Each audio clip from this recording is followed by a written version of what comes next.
দেখতে পাচ্ছি না তো।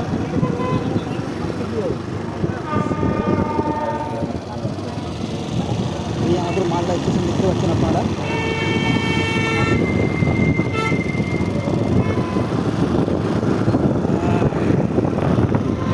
এই দেখুন, কে বলবে এটা আমার মালদা?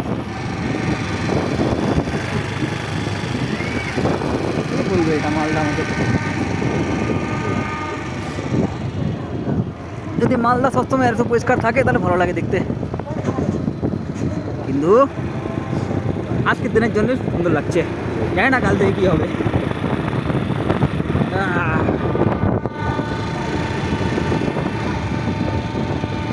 এই যে এন্ট্রান্স, এটা আমাদের এন্ট্রান্স।